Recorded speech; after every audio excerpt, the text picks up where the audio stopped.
परवरदिगार आलम अपने बंदों से कलाम करता है और खुदा का कलाम बंदों से आवाज़ में नहीं है, लफ्ज़ों में है।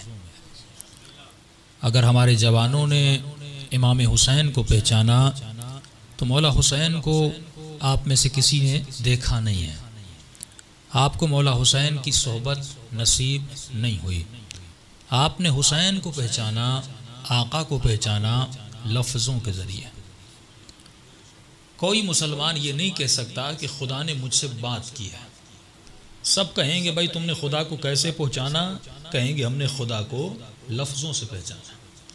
मौला अली को ए जवान तुमने कैसे पहचाना? का मौला अली की नहजुल बलागा से मैंने पहचाना। एक सिंपल सा सवाल है, अगर आपने किसी इंसान को देखा नहीं, उसके ज़माने में आप रहे नहीं और आपको ये जानकारी चाहिए कि वो कैसा बंदा था, अच्छा था, बुरा था, अखलाक कैसा था, चलता कैसे था, बच्चों के साथ रवैया क्या था, या अगर कोई हाकिम गुजरा है तो आप सोचेंगे ये हाकिम कैसा था, जालिम था, आदिल था।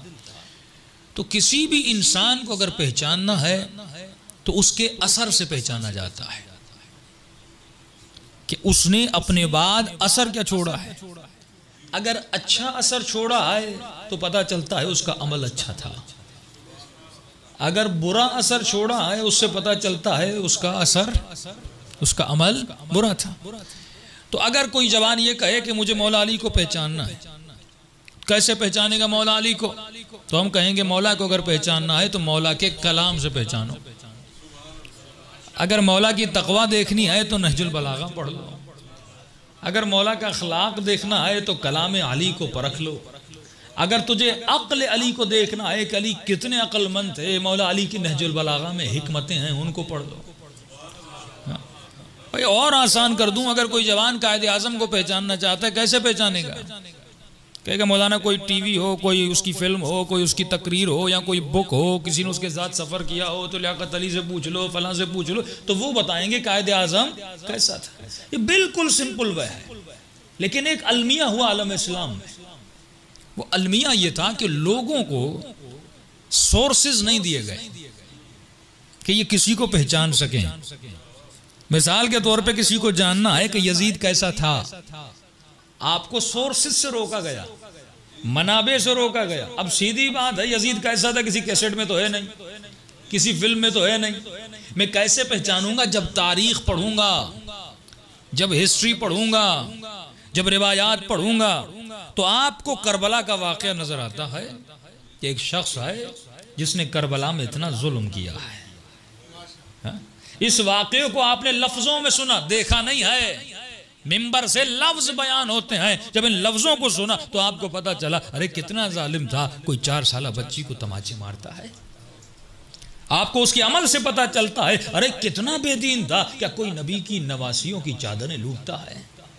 क्या कोई नबी के नवासों को शहीद करता है? जिन नवासों के लिए कहा जाए इन्नल हसन वल हुसैन सैयदा शबाबे अहलिल जन्नह, ये सुन्नत की किताबों में मौजूद है कि हसन और हुसैन जन्नत के जवानों के सरदार हैं। वह अबू हुमा, और उनका जो बाबा है वो उनसे भी बेहतर है।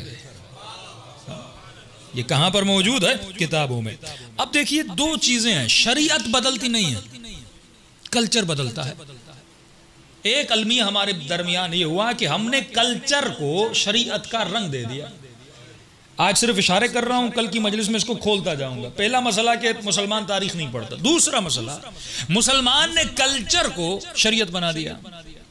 कैसे? आपको दलील दूंगा। भाई शरीयत में जो नमाज का तरीका है वो शिया जैसी पाकिस्तान में पढ़ेगा, वैसी ईरान में पढ़ेगा, वैसी लुबनान में पढ़ेगा, वैसी नजफ में पढ़ेगा। जो हनफी अहले सुन्नत है वो जैसी नमाज पाकिस्तान में हनफी पढ़ता है वैसी नमाज मक्के में पढ़ेगा, वैसी नमाज मदीने में पढ़ेगा। तो इससे पता चला कि शरीयत में तजाद नहीं है, शरीयत में यकसुई है, शरीयत का रंग एक ही है, लेकिन कल्चर आपको बदलता हुआ नजर आएगा। कैसे? जैसा मातम पाकिस्तानी शिया करते हैं वैसा मातम ईरानी नहीं करते। आपके मातम में थोड़ी स्पीड है, उनका मातम थोड़ा स्लोली है। इराक में चले जाएं और स्लो है। मसलन यहाँ आज़ादारी करने के लिए कोई जंजीर जनी करता है, इराक चले जाएंगे वहाँ कमा जनी की जाती। तो आप देख रहे हैं कि कल्चर हर जगह का बदला हुआ है। अब लोगों ने क्या किया, इस कल्चर को शरीयत बना दिया। जब हमने मिंबर से ये कहा भाई कल्चर तो बदलता है, जब इस कल्चर में तुम्हारे कपड़े बदल गए, तुम्हारा हेयर स्टाइल बदल गया, तुम्हारी दाढ़ी का स्टाइल बदल गया, तुम्हारी ख़वातीन के कपड़े के पहनने के सहने के बदल गए, उसमें जिद क्यों नहीं करते कि वही तरीका अपनाओ जो 10 साल पहले था? आज तो कोई नहीं कहता भाई वो तरीका अपनाओ जो 100 साल पहले था। लेकिन ये जिद किस में है? ये आज़ादारी में, कि मुझे आज़ादारी की रस्म को नहीं बदलना, जो रस्म में 50 साल पहले करता था वैसे ही करूंगा।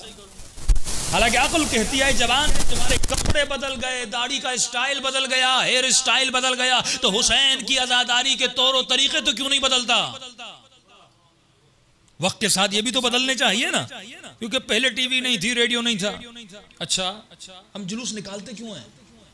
अगर मुसलमान क्यों को समझ जाए, परवरदिगार आलम इंसान की फिक्र को मुतनब्बे करता है, फरमाता है वमा खलक़तुल जिन्न वल इंसा इल्ला लियअबुदून, आए मेरे बंदे इस क्यों को सोच, मैंने तुझे खल्क़ क्यों किया? तू इज्जतदार है तो क्यों है?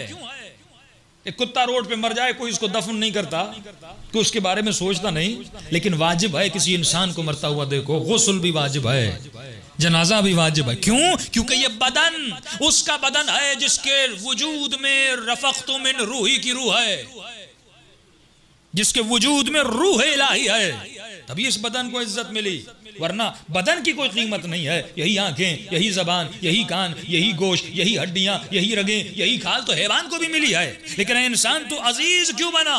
तो अजीज इसलिए बना क्योंकि तुम्हारे वजूद में रूह रखी गई है। लेकिन ये कौन समझेगा? जब इस क्यों को समझेगा, जब इंसान सोचे मुझे क्यों पैदा किया गया, इस दुनिया में मैं क्यों आया, ये बारिशें क्यों होती हैं, ये सूरज क्यों निकलता है, जब ये कुरान की तरफ रुजू करेगा, जब इस्लाम की तरफ रुजू करेगा तो इसे पता चलेगा। तो मुसलमान ने अपने माइंड को फ्रीज कर दिया, इसको सोचना नहीं है, जो देखना है वही करना है, जो रस्में चलती हुई आती हैं उन्हीं रस्मों पे अमल करना है। अब दुश्मन भी यही चाहता है कि जो सदियों से बातें आपके जहन में डाली गई हैं आप वही करें, उस पर सोचे नहीं। एक छोटी सी मिसाल कि अरब जाहिली में एक रस्म थी कि जिस बेटे को पालते थे वो बेटा भी अपना बेटा माना जाता था, वो इर्स भी लेता था, वो महरम होता था, यानी गोया उसी माँ का बेटा है, जिसने पाला है उसी का बेटा है। उससे अगर वो शादी करता तो उसकी बीवी से जिसने इसको पाला है वो शादी नहीं कर सकता, क्योंकि सारे वही थे, महरम का दराजा देते थे। लेकिन अल्लाह की आवाज़ है, हबीब तुम रस्मों को तोड़ने आए हो, तुम कल्चर को, सबसे बड़ी जंग है कल्चर से लड़ना, सबसे बड़ी जंग है गलत सकाफत से लड़ना। अय हबीब तू अरब की जहालत भरी रस्मों को तोड़ने आया है। और मुसलमान जब तारीख को स्टडी करेगा इसे पता चलता है सबसे ज्यादा जिसने रसूल खुदा के इनकलाब को, रेवोल्यूशन को नुकसान दिया वो अरब की जाहिलाना रस्में थी।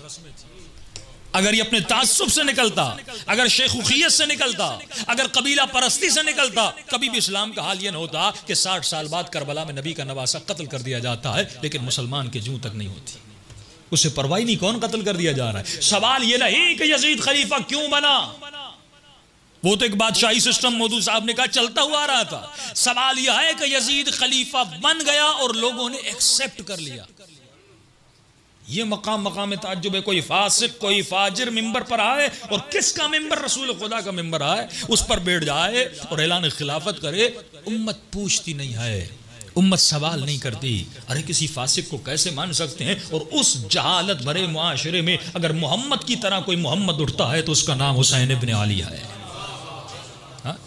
जो इन सकाफतों का मुकाबला करता है, जो इन जहालतों का मुकाबला करता है। तो कुरान की आयत नाज़िल, एक वाहिद सहाबी है जिसका नाम कुरान में आया है। कौन सहाबी? जनाबे ज़ैद।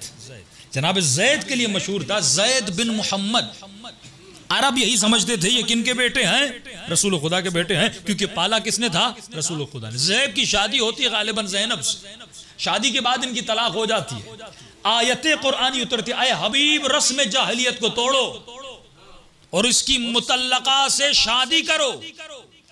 रसूल खुदा ने कहा परवरदिगारा अगर ऐसा करूंगा अरब लड़ पड़ेगा, गोया ये बिल्कुल ऐसे है कि बेटे की बीवी से उसकी मुतल्लका से शादी की जाए। बिल्कुल एक रस्म पड़ी हुई थी और इतनी जड़ों को पकड़ा हुआ था, जिसकी जड़ों को तोड़ना, जिसको झिझोड़ना, ये किसी हुसैन का काम है या हुसैन के नाना का काम है।